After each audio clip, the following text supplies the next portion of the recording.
now this is your girl's recording. Let's go ahead. Let's get into this next video, shall we? Now, Josh Brett, shout outs to you. First video reacting to you. The rise and the fall of Bruce Lee.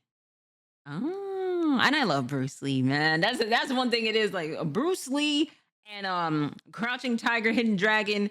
Anything is like Jet Li, anything is just like Jackie Chan movies was going triple platinum in my parents' house. Trust me, my dad used to watch nothing but this. He actually still has a Bruce Lee book that is like a martial artist a book that explains of everything, like the way of his teachings and stuff. I think it's pretty cool to, and I watched all of Bruce Lee's movies. And it's crazy to think, I think Bruce Lee either died at 32 or 33 from an allergic reaction to a painkiller, I believe. I feel that there's more of a deep-rooted issue he probably was dealing with, because he did have this happen to where he had to go to the hospital for Enter the Dragon production. But nonetheless, without further ado, let's go ahead. Let's start this up. Tell us your name, your age, and where you were born. My last name is Lee, Bruce Lee. Where do you come from? America was not ready for an Asian hero. I never met anybody in my life, ever, that I felt wanted to be a star. You're thinking of his son. And Bruce Lee did not get shot. Brandon Lee did. More than Bruce. You have offended my family, and you have offended the Shaolin Temple. But he was underneath a very deep person rooted in philosophies that went back thousands of years. Absolutely. So how does this skinny delinquent end up with his face tattooed on thousands of people? Star Wars, no. Would I get a Bruce Lee tattoo on me? That's a bit of a stretch. I might consider it. I only got one tattoo though, I got one tattoo, but I will say this is something I will do. Would I get the yellow and black jumpsuit? 1010%. Will I get the nunchucks to be up in here, kind of like how Corey was? Absolutely. I would be the same way. You know what I mean? Because, hey, Bruce Lee definitely was somebody it is that like I looked up to, especially as a kid. Plus, he was fine as hell. That's another thing too. That's a fine ass Asian man. Disrespect. When Bruce Lee hit the motherfucking silver screen, fuck everything. Yeah.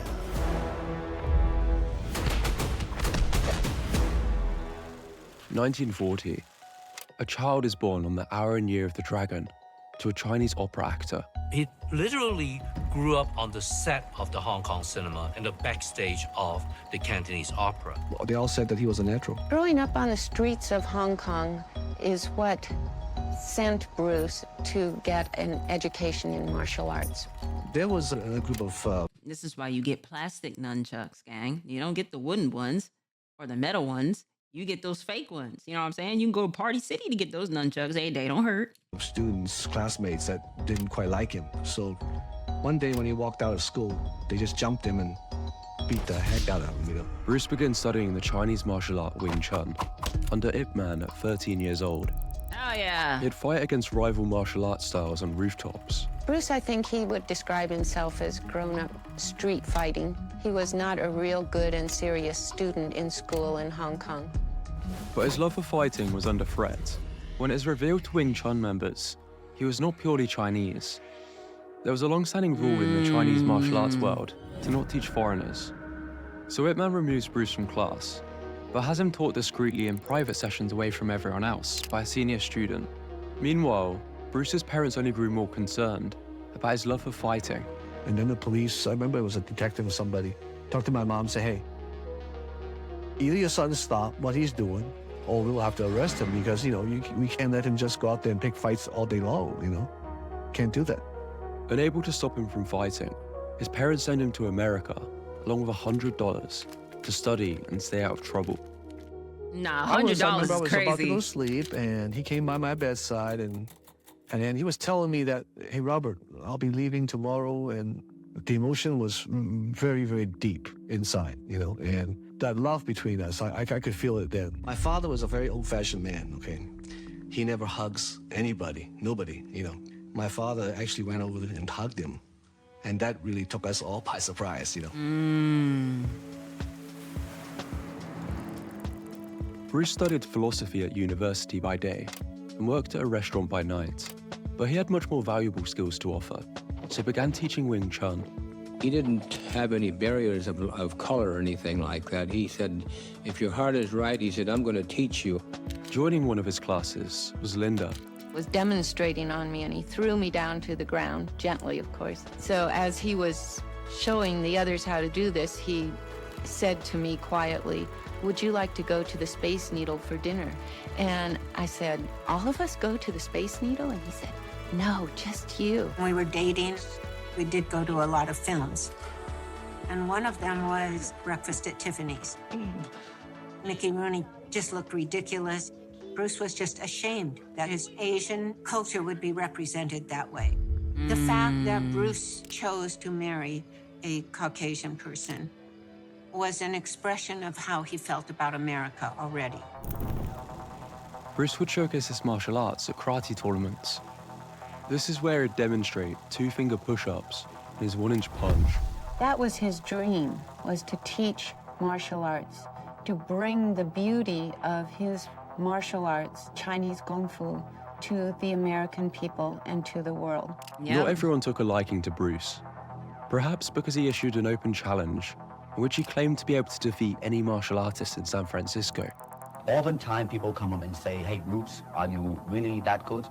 I said, well, if I tell you I'm good, probably you will say I'm boasting. But if I tell you I'm no good, you know I'm lying. He receives a challenge from Wong Jackman. Hey, listen, bro. Hey, it's crazy to think because we're going as far as 1960s because he died in the 70s.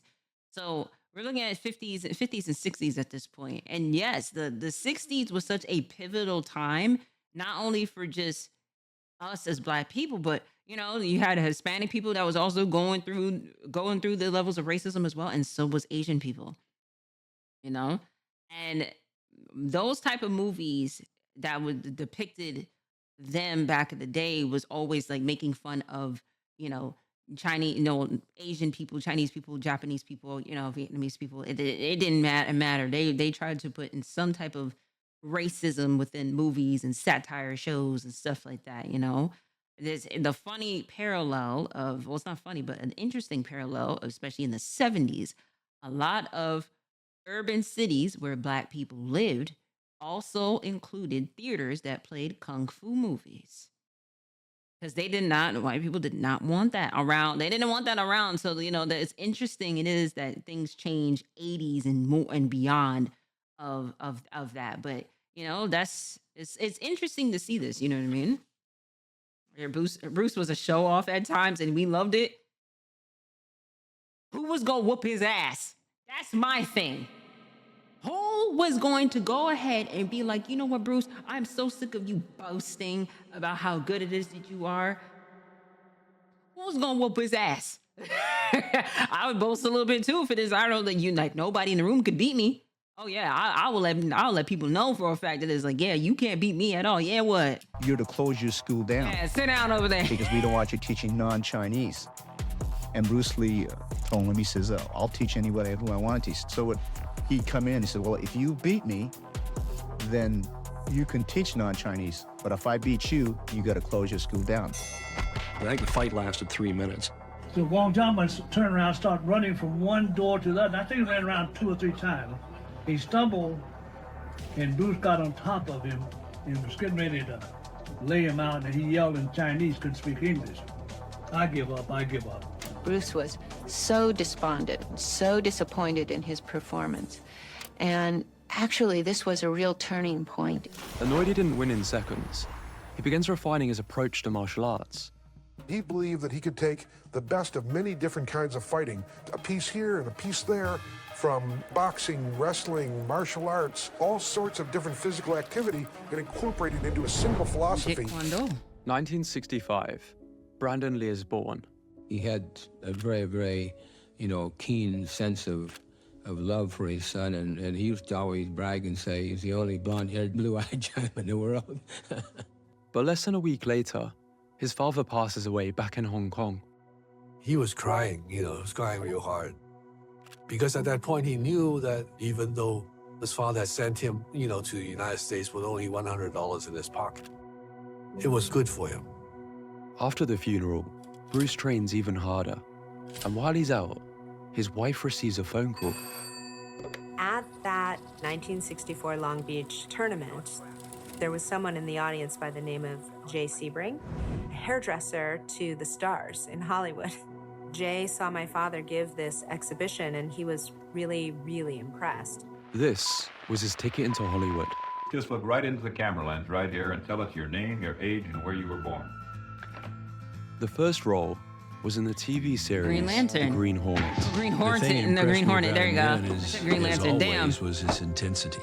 We were 50-50 partners, and he understood that. Despite this, Bruce was paid considerably less than the rest of the crew.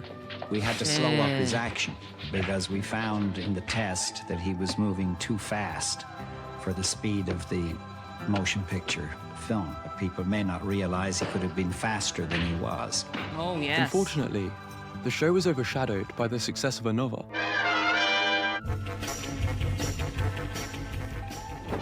And I heard this scream, bang, wham, and you could hear the progression of him, Bruce, I found out later, leaving the soundstage. And I said to my stand-in, I said, what in the hell is all that for? He said, that package is where you're going over and being guest stars on Batman. And you get into a fight with them and you both lose. Burt Ward had let everybody know that he could wipe Kato's butt, that he was this big karate expert, and he knew a lot more about it than Bruce did. And I said, hey, I'm with Bruce. He sat down and he stared at Burt. I tell you, I think Burt wet his pants.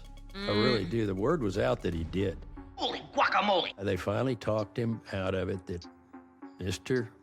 Lee was not going to hurt you, but Bruce just intimidated the heck out of him, and I don't think he ever lived that down. Damn. It was agreed the fight would end in a draw, and the Green Hornet would be cancelled. Now in need of money, Bruce would teach famous Hollywood actors, such as Steve McQueen, James Coburn, Sharon Tate, and Kareem Abdul-Jabbar. But Bruce had much greater ambitions. He once told me I can educate people faster through film than I can by writing a book or opening 100 schools here in America. And in 1969, Shannon Lee was born. Shannon just had Bruce around her little finger. Daddy's little girl. It was like an angel had come to live at our house when Shannon was born. With greater responsibilities and children looking up to him, he writes down his definite chief aim: to become the highest paid Oriental superstar in the United States. He trains harder, improves his acting, and finally auditions for the perfect role, a TV series called Kung Fu, about a Chinese immigrant and Kung Fu expert going on a journey in the American Wild West. I did not know this. I didn't know this part. An executive at the network actually said, "Who wants to see a 5'6" Chinese actor?" But that's the whole point. But that's the... Am I missing the plot here? Because if it's about a Chinese immigrant and a Kung Fu expert, what else do you want? Oh boy. Oh boy. Oh boy. That, I ain't gonna lie, that would have made me leave to go to Hong Kong too. I would have said, hey, listen, fuck y'all. What? I mean, obviously it is like a role is not guaranteed for everybody, but at this rate, it seems like to me, I wouldn't be surprised if I looked into this series. It was probably going to end up being a white American actor playing the role of a Chinese immigrant, knowing damn well it is, you ain't Chinese and stuff. Like, come on, come on. And that was a painful thing to do to Bruce. So Kung Fu, which was written for Bruce, the people at the studio decided that America was not ready for an Asian hero. Wow. They never apparently considered him at all for the lead because, in their words, he was too Chinese looking. What? And what happened was they ended up giving the role to a Caucasian actor, David Carradine. Bro, I'm too good at this. I'm a little too good at this that this is scary. Racism. If this was written for Bruce itself, but you didn't want Bruce in it, but it was written around him. Bro, come on, bro. Oh, come on, bro. I'm glad it is that I don't know about with this. I'm not watching this bullshit now. Who they tried to make up to look half Chinese. Unfortunately, such thing does exist in this world, you see. Like, they think that business-wise, it's a risk. And I don't blame them, I mean, in the same way, it's like in Hong Kong, if a foreigner come and became a star, if I were the man with the money, I probably would have my own worry of whether or not the acceptance would be there. Yeah. Rejected from Hollywood, Bruce returns to Hong Kong, to which he receives an unexpected welcome. You couldn't walk down the street without being mobbed the way that Tom Cruise, I guess today, might be mobbed if he walked down on the street. He's approached by Hong Kong producer Raymond Chow for a low-budget film. Opportunities were not open to him in Hollywood, and so he went, you might say, out the side door to Hong Kong, where he began to make films. After working hard Big on his boss. first martial arts film, Bruce attends a premiere screening with his wife. Hong Kong moviegoers are renowned for being very vocal, and they have even been known to, like, cut the seats with a knife or something if they didn't like the movie. We're sitting there. The crowd is hushed. And he thinks, for a second, he thinks, oh my God, they hate it. Until everybody broke out into thunderous applause. To say it was a commercial success is an understatement. So Bruce gets to work on his next film, this time with a higher budget, better acting, and more fight scenes. But it was his next film where things really took off. Yes. Way of the Dragon, Return of the Dragon. By the time yeah. we were doing Way of the Dragon, Warner Brothers had realized that there was more to Bruce Lee than they'd originally imagined. He approaches a world champion martial artist. He says, Chuck, I've done 2 movies in Hong Kong. Hey, you know, Chuck Norris himself. Fun fact, Bruce Lee was the only man to go ahead and beat Chuck Norris. And they're very successful. That's crazy. I want to do a movie now with a fight scene that everyone will remember. And I want to do it in the Colosseum in Rome. Bruce stars in one of the most iconic martial arts films, and he was only just getting started. How do you like that? In Game of Death, he brings his ex-student Kareem Abdul-Jabbar and films the first few fight scenes. And this is where he gets the phone call from Hollywood. Mr. Lee, I've come to speak to you about a tournament of martial arts. Enter the Dragon is to be a high-budget Hollywood blockbuster. Enter the Dragon was not just another film for Bruce. It wasn't just, oh, this is the next project. This was the dream of his lifetime. Anytime in the film, if that is a little bit philosophical, that is something that Bruce put into the script. It is like a finger pointing away to the moon. Don't concentrate on the finger or you will miss all that heavenly glory. On May 10th, Damn it. 1973, Lee collapses while working on the final touches of Enter the Dragon and is rushed to hospital. Strangely, the doctors find nothing wrong. He said, hey, you know what? The doctors tell me I got a body of an 18-year-old, you know? I say, wow, I'm impressed, you know? But 2 months later, looking forward to the release of his first major Hollywood film, Bruce visits Betty Ting Pei, who he intends to make a film with. He complains about a headache and is given the painkiller Equagesic before going to lie down. When Betty and Raymond are unable to wake him up for dinner, an ambulance is called.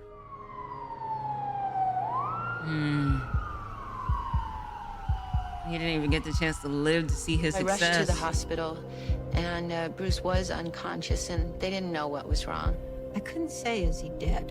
I said, is he alive? And they shook their heads. Said, no. Man. Yeah, 32. Jesus Christ. Just days before the release of Enter the Dragon, my guy didn't even get the chance to see the level of success, the impact of what that movie has done.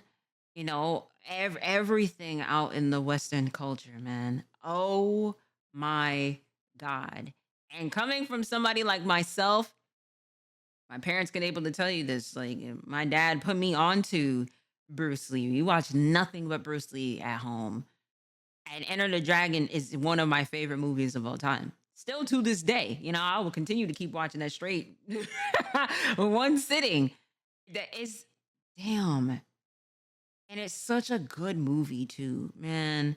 If only, and like, where I'm talking about like other movies, I'm talking about video games, I'm talking about other levels of production, his philosophies, his teachings still carries to this day, man.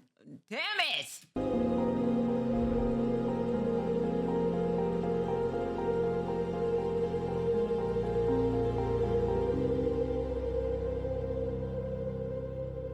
And poor Bruce. No, yeah, poor Bruce's kids.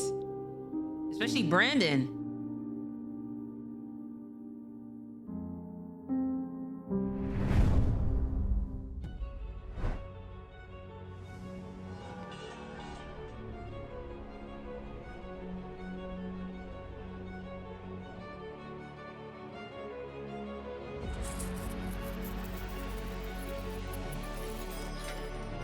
$2 million. Ultimately, I believe that's 2 million. Ultimately, martial art means honestly expressing yourself. I mean, it is easy for me to put on a show and be cocky, but to express oneself honestly, not lying to oneself, that, my friend, is very hard to do. You still think of yourself Chinese, or do you ever think of yourself as North American? You know what I want to think of myself? As a human being. Because, I mean, I don't want to sound like, you know, as Confucius say, but under the sky, under the heaven, man, there is but one family. It just so happened, man, that people are different.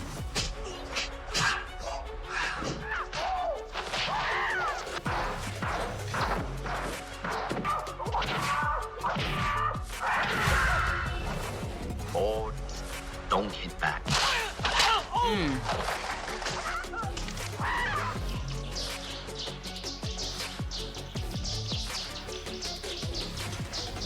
It produced a new generation of people who were not direct disciples of Bruce Lee. These were not people trained by Bruce Lee, Yeah, but they're people who Jackie ripple Chan. out from Bruce Lee. Funny story, Jackie Chan was in Enter the Dragon too.